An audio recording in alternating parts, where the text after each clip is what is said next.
Good morning, students. Dear students, today we are going to do English chapter 1 from the book My English Reader, class 5th. Okay?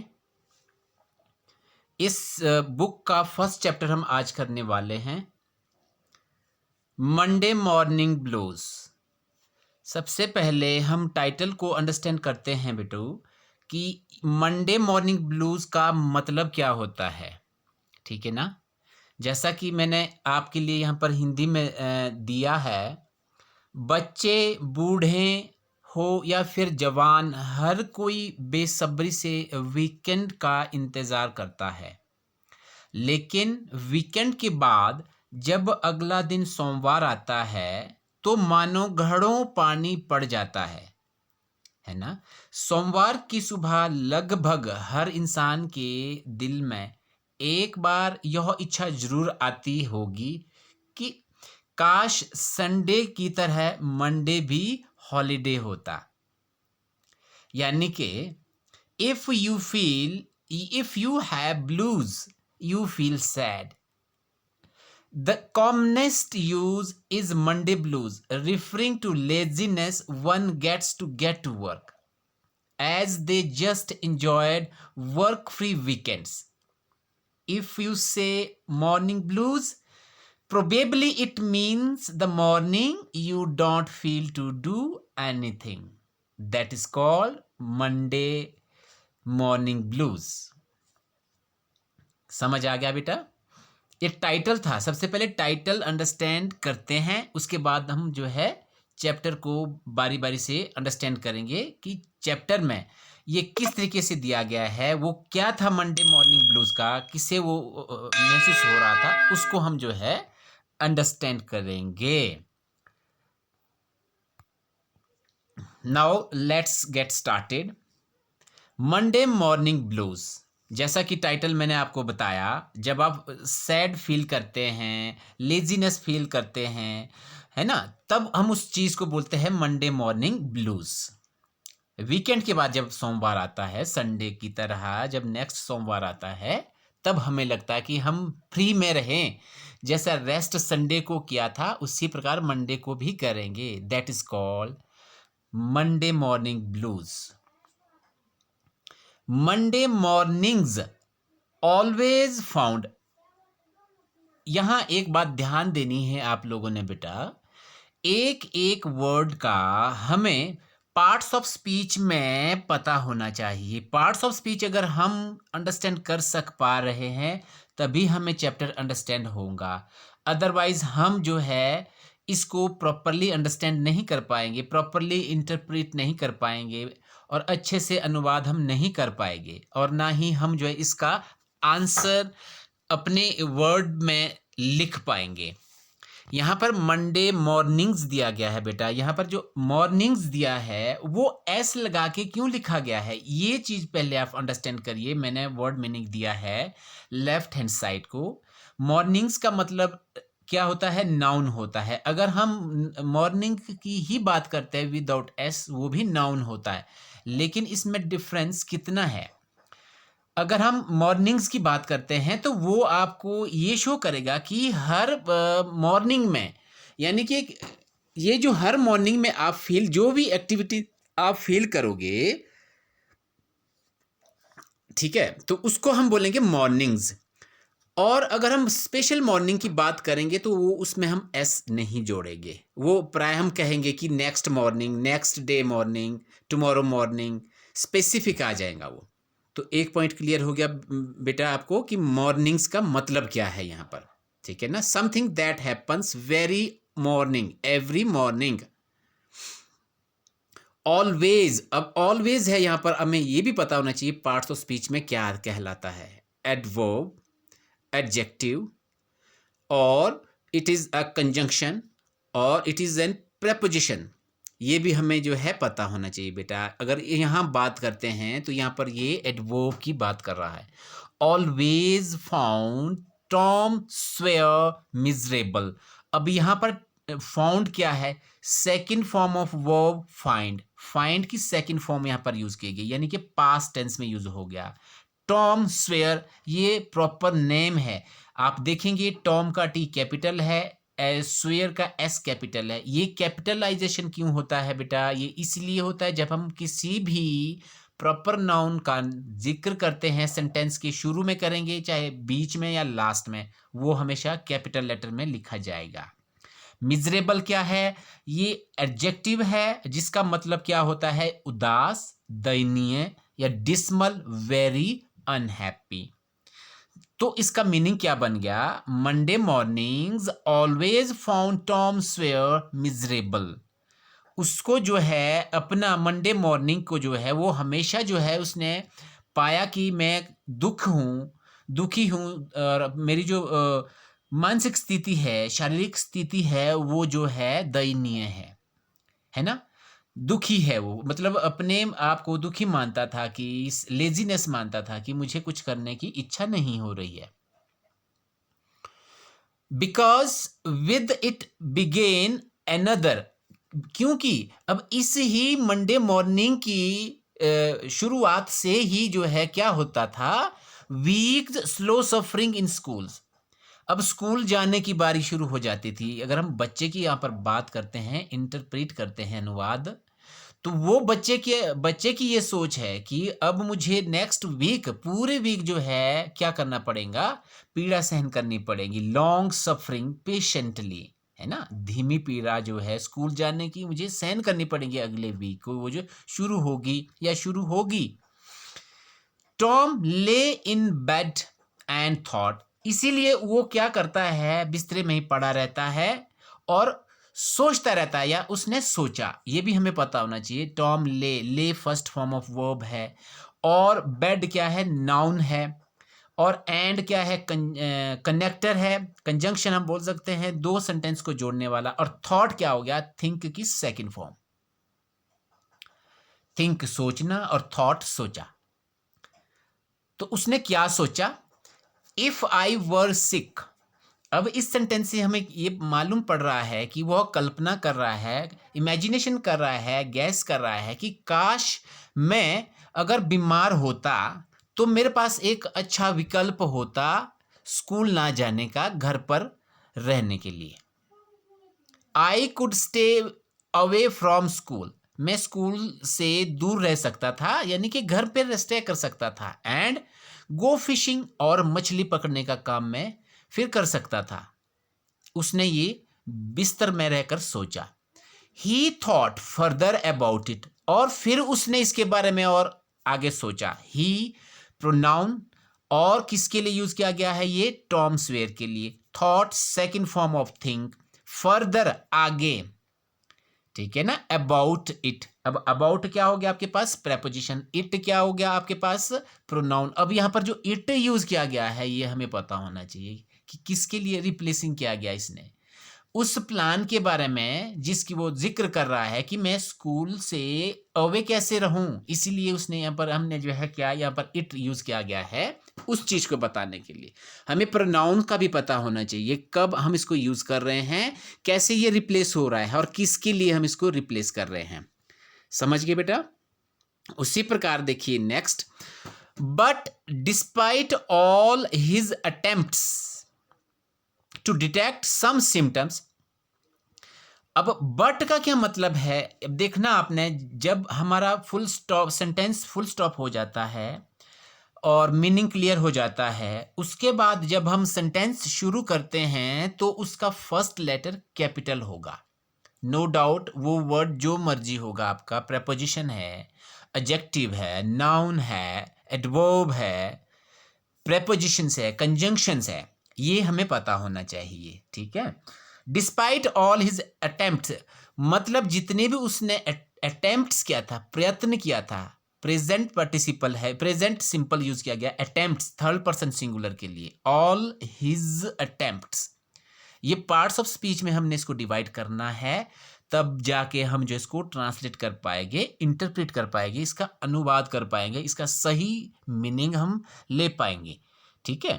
Attempts to detect, अब यहाँ पे to infinitive हमने use कर दिया है बेटा, to detect यानी कि प्राप्त करना, पाना, सम सिम्टम्स, कुछ जो है सिम्टम्स, लक्षण जो है वो पाने का जितना भी उसने प्रयत्न किया था करने के बावजूद, he could not find anything wrong with himself, उसने अपने आप में कोई भी ऐसा गलत चीज या फिर ऐसा कोई निशान नहीं पाया, सिम्टम नहीं पाया जिसको वो ढूंढना चाह रहा था। ठीक है, his hopes began to fail. अब हिज किसके लिए यूज किया गया है? ये पॉजेसिव केस है टॉम स्वेयर के लिए। हिज होप्स, उसकी जो आशाएं थी ये सब करने की, वो क्या हो गई थी? असफल होनी शुरू हो चुकी थी। Began, second form of begin. ठीक है, उसके बाद फुल स्टॉप है। अब देखिए सडनली, अब सडनली अचानक, एडवर्ब, ही डिस्कवर्ड, ही किसके लिए यूज किया गया है? टॉम स्वेयर के लिए। ये भी हमें पता होना चाहिए जो हम प्रोनाउन यूज कर रहे हैं किसको रिप्लेसिंग के लिए कर रहे हैं। सडनली ही डिस्कवर्ड समथिंग, उसने अचानक कुछ जो है डिस्कवर किया, खोजा। डिस्कवर्ड पास्ट टेंस में यूज किया गया है, समथिंग। ठीक है, one of his upper front teeth was loose, उसने क्या पाया, क्या खोजा कि उसका जो फ्रंट टीथ था वो जो है दर्द कर रहा था, लूज कर रहा था, ढीला था वो। He decided to use it as an excuse, उसने फिर क्या निर्णय लिया कि मैं इसका जो है प्रयोग एक बहाने के रूप में कर सकता हूं, ये करूंगा। Excuse for not going to school, school ना जाने के लिए उसने इसका एक जो है बहाना बना लिया। He was about to start morning, अब वह जो है चिल्लाना शुरू करने वाला था। वॉज अबाउट टू स्टार्ट मतलब शुरू करने वाला था। मॉर्निंग या प्रेजेंट पार्टिसिपल, यानी कि वर्ब की फर्स्ट फॉर्म के साथ आईएनजी जब हम यूज करते हैं उस वर्ब को हम बोलते हैं प्रेजेंट पार्टिसिपल। ठीक है ना बेटा। उसके बाद देखिए, ही रिमेंबर्ड, जब वह चिल्ला रहा था, शुरू करने वाला था, उसको उसी टाइम जो है याद आया। क्या याद आया? That if his aunt came to know, उसे ये याद आया कि यदि ये बात चाची को पता चली, she would pull it out, और उससे वह जो है इसको निकाल देंगी, और दैट वुड हर्ट, और जिससे जो है मुझे दर्द होगी। ठीक है ना। So he decided to use the tooth as an excuse for some other day, तो उसने ये डिसाइड किया कि मैं ये वाला बहाना किसी और दिन यूज करूंगा, इसलिए मैं इसको अभी यहां पर बंद कर देता हूं, ये वाला बहाना जो है नहीं चलेगा। उसके बाद क्या होता है? He went back to thinking of some other way to fake illness, इस बहाने वो क्या करता है, जैसे ही वो वापस अपने बिस्तरे पे जाता है, बेड पे जाता है, चारपाई पर जाता है, ये सोच करके मैं कुछ और तरीका ढूंढूं जिससे कुछ मैं थोड़ा फेक जो है बीमारी का जो है झूठा बहाना मैं बना सकूं, इस सोचते हुए वो जो है वापस चला जाता है बेड पे। उसके बाद क्या होता है?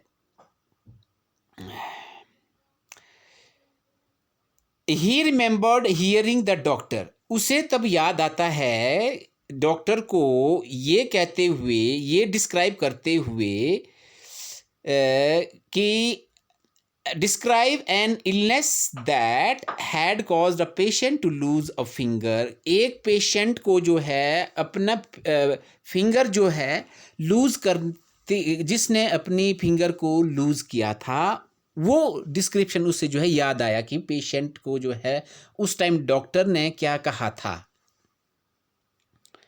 The boy eagerly drew his sore toe from under the sheet and held it up for inspection, फिर उस लड़के ने बड़ी उत्सुकता से अपना जो दुखा हुआ जो अंगूठा था पैर का, उसको शीट के अंदर से बाहर निकाला और उसको निगरानी के लिए जो है उसके ऊपर रखा। ठीक है। It seemed worth while to chance it. अब उसको ये महसूस हो रहा था कि ये अच्छा अवसर है, इसका अच्छा समय है जिसका मैं सदुपयोग कर सकता हूं। So he fell groaning on the bed. फिर उसने क्या किया कि अब चिल्लाकर वो है बिस्तर पे ही पड़ा रहा। बट सिड हु ले इन द नेक्स्ट बेड। अब जो सिड है एक दूसरा कैरेक्टर है इस स्टोरी में, जो दूसरे बेड पर सोया हुआ था, पड़ा हुआ था, स्लेप्ट ऑन, यानी कि सोया हुआ था, उसको कुछ पता नहीं चल रहा था कि टॉम स्वेयर के साथ क्या हो रहा है और उसके दिमाग में क्या हलचल हो रही है। Tom grown louder. फिर उसने जो है जोर से चिल्लाना शुरू कर दिया। But no result from Sid. किंतु सिड ने कोई भी जवाब नहीं दिया, ना कोई उसका उत्तर आया। Finally he got up. फिर अंत में क्या होता है, टॉम स्वेयर उठ जाता है। Shook Sid hard. फिर जो है उसने सिड को जोर से हिलाया।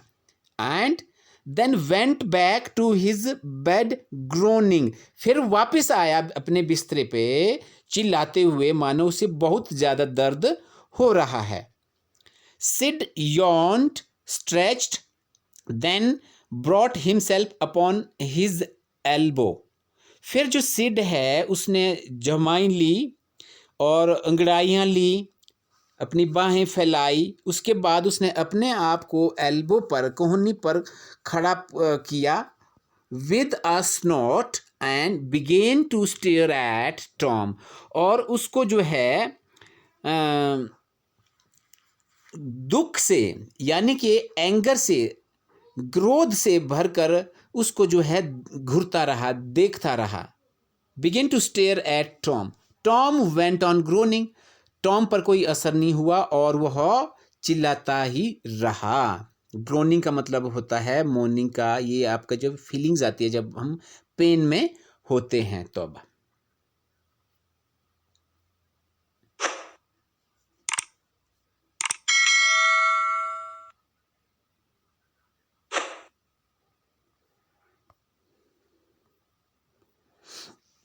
उसके बाद क्या होता है, Tom what's going on asked Sid. Sid ने फिर उससे कहा कि क्या हो रहा है, तुमने मुझे क्यों जगाया इतने जोर से। Frightened by the noise Tom was capable of producing. अब जो टॉम था वह अपने दर्द को मतलब प्रोड्यूस करने के काबिल तो था ही, उससे वो फ्राइटेंड होकर जो है वो पूछ रहा था। उसने उसको जो है उत्तर दिया। No response. कोई भी उसने जो है रिस्पॉन्स नहीं दिया टॉम ने। वो डरा हुआ था, फ्राइटेंड था कि मैं अगर इस तरीके से रिस्पॉन्स दे दिया तो इसे पता चल जाएगा कि ये बहाने बना रहा है। Hey Tom, Tom what is the matter Tom. उसने बोला कि टॉम तुम ये तो बताओ कि हुआ क्या, मैटर क्या है, क्या बात है। Tom moaned out. फिर भी उसने जो है चिल्लाना शुरू कर दिया। Oh don't Sid, don't juggle मी। अरे सिड तुम मुझे मत हिलाओ, मत जो है मुझे धक्का मारो, ठीक है ना। जॉगल मी, आप वर्ड मीनिंग देख सकते हैं, मैंने लेफ्ट हैंड साइड में जो है दिए हुए हैं। But I must, don't groan like that Tom, it's awful. How long have you been groaning this way. उसके बाद सिड ने उससे कहा कि मैं अवश्य तुम्हें जो हूं हिलाऊंगा अगर तुमने इस तरह चिल्लाना बंद नहीं किया तो। इट्स ऑफुल, ये बहुत ही दयनीय है, अत्यधिक अरुचिकर है, ठीक है ना। कितने टाइम से तुम जो है ये सब एक्टिविटीज कर रहे हैं, चिल्ला रहे हैं, कितने लंबे टाइम से तुम कर रहे हैं ये चीज। Ours oh don't said I am dying, कि मैं घंटों ये चीज कर रहा हूं क्योंकि मैं मरने वाला हूं, इसलिए तुम नहीं समझोगे ये। No Tom you ain't dying, फिर उसने कहा कि तुम नहीं मरने वाले हो, ये नहीं कहते हैं। ठीक है, एंड का यहाँ पर जो है कंट्रैक्शन फॉर्म है, जिससे हम क्या बना सकते हैं, is not, am not, are not, even was not, were not, है ना, has not, have not, does not, do not and did not के भी हम इसको कंट्रैक्शन रूप में भी लिखते हैं। It makes my flesh crawl to hear you, जब तुम ऐसा कहते हैं मुझे बड़ा दुख होता है। ये फ्रेज है मेक माई फ्लैश क्रॉल, यानी कि दुख होना, भयभीत होना, फ्राइटेंड होना, डिसगस्टेड होना, अफ्रेड होना।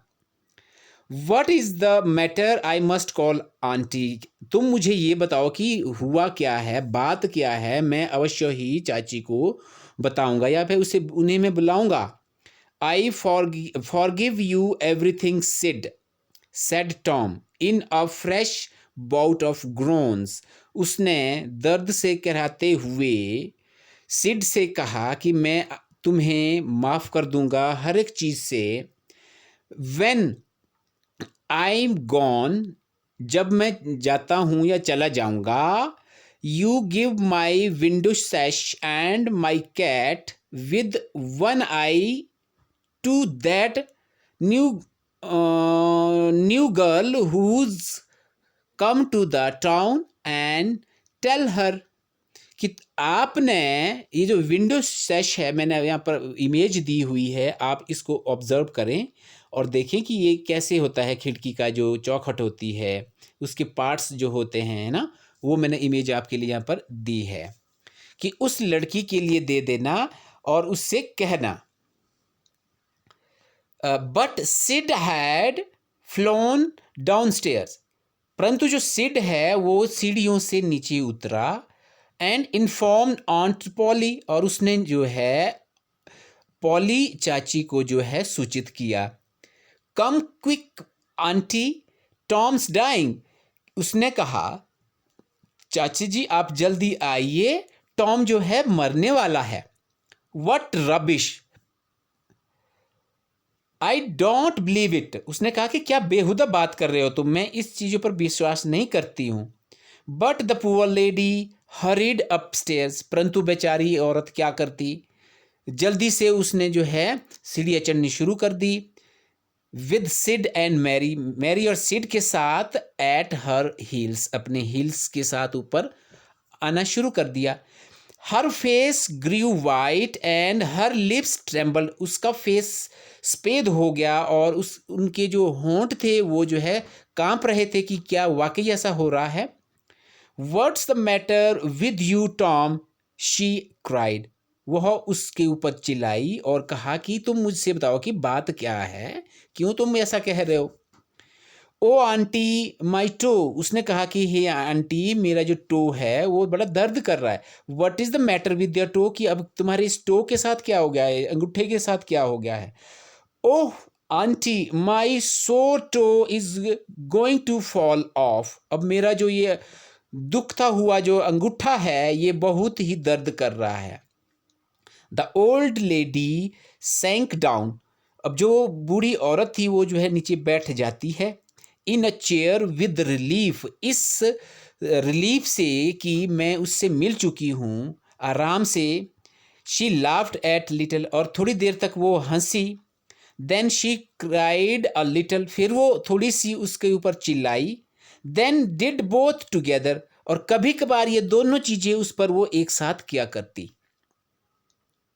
This made her feel better, इस तरीके से उसको जो है ऐसा महसूस होता कि अब मैं जो हूँ ठीक हूँ और मुझे अब कोई डर नहीं है टॉम स्वेयर का। Tom you really did frighten me, ऑन्ट poly ने कहा कि तूने मुझे वास्तव में घबरा दिया था, डरा दिया था। Now you stop this nonsense, अब ये बेहुदा तुम छोड़ दो। And get out of your bed, और बिस्तर से बाहर निकलो और बाहर आ जाओ। Tom felt foolish at his act, now that he was cot. अब उसको जो है अपनी इस मूर्खता पर पछतावा हो रहा था। उसे बुरा लगा कि अब मेरा जो ये फुलिश वाला काम था, अब ये जो है पकड़ा गया है। अब आपको यहाँ पर ये भी पता होना चाहिए बेटा कि एक्टिव वॉइस और पैसिव वॉइस में भी हम इसको जो है अंडरस्टैंड करेंगे। ठीक है ना। That he was caught, he said, उसने कहा, aunty my toe hurt so much, कि चाची जी मेरा जो टो था वो इतना मतलब कि दुख रहा था कि that I wasn't worried about my tooth at all, मैंने अपने दांत के बारे में बिल्कुल भी चिंता करनी छोड़ दी थी। इतना दर्द मुझे इस जो है पैर के अंगूठे ने दिया। What's the matter with your tooth, अब आंट पॉली ने उससे कहा कि अब तुम्हारे दांत के साथ अब क्या प्रॉब्लम है। Well one of them's loose and it aches awfully, अब कि उसमें से मेरा एक दांत जो है ढीला है और इसमें दर्द बहुत ही भयानक तरीके से हो रही है। Open your mouth and let me see, aunt Polly ने कहा कि तुम अपना मुंह खोलो और मुझे इसको देखने दो। said his auntie. Yes, it is loose, all right, but you are not going to die because of that.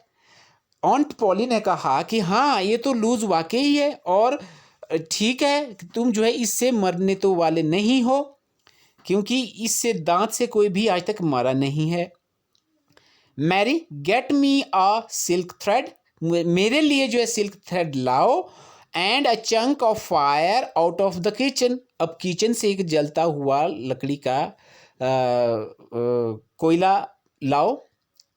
Tom said, oh please aunty don't pull it out, अब उसे पता लग गया है कि अब आंटी मानने वाली नहीं है, इसलिए अब वो मेरा दांत निकाल के ही रहेगी। It doesn't hurt me any more, अब इससे मुझे कोई दर्द नहीं हो रहा है, मैं ठीक हूं। टॉम आंट पॉली से कह रहा है, please don't aunty, I don't want to stay home from school, अब मैं स्कूल ना जाने का बहाना नहीं बनाऊंगा, इसलिए मुझे छोड़ दो, मेरा दांत मत निकालो। Oh you do don't you, कि तुम ऐसा करोगे, ऐसा सोच थी तुम्हारी, अच्छा। So all this drama was because you thought you'd get to stay home from school and go fishing, तो ये सब चल रहा था तुम्हारे दिमाग में, इसीलिए तुम ये बहानेबाजी कर रहे थे कि मेरे पैर के अंगूठे पे दर्द है या दांत पे दर्द है, अच्छा ये बहाना था तुम्हारा। Okay. Tom I love you so much but I am very unhappy with you, फिर आंट पॉली ने कहा कि टॉम मैं तुमसे बहुत प्यार करती हूँ, परंतु मैं आपसे और अप्रसन्न भी हूँ।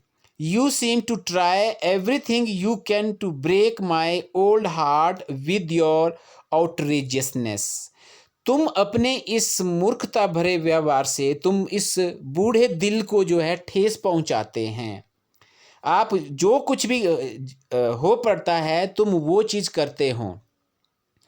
But this time the dental instrument were ready by this time, इस समय तक जब ये कन्वर्सेशन हो रहा था और जितने भी इंस्ट्रूमेंटल थे दांत को निकालने के वो तैयार हो चुके थे। The old lady fasten one end of the silken thread to Tom's tooth with a loop, तब एक गांठ से ऑन्ट पॉली ने उसका दांत जो है रस्सी से बांध दिया था। And tied the other to the bed post, दूसरा सिरा जो है बिस्तर की जो है जो लेग पे जो है उसको बांध दिया था। Then she seize the chunk of fire, तब उसने जो है जलता हुआ आग का जो टुकड़ा था वो हाथ पे लिया, and suddenly thrust it almost into the boys face, उसको जो है बॉयज के फेस पर जो है नज़दीक फेंका या फिर रखा। The tooth hung dangling by the bed post now, तो जो उसका टूथ था वो बाहर निकाल दिया था ऑन्ट पॉली ने और वो जो है लटक रहा था बेड पोस्ट के साथ। Dear students, this was the story of Monday Morning Blues. Hope you would like and understand what I have explained. And this is the story written by the Mark Twain. So that's all about the Monday Morning Blues.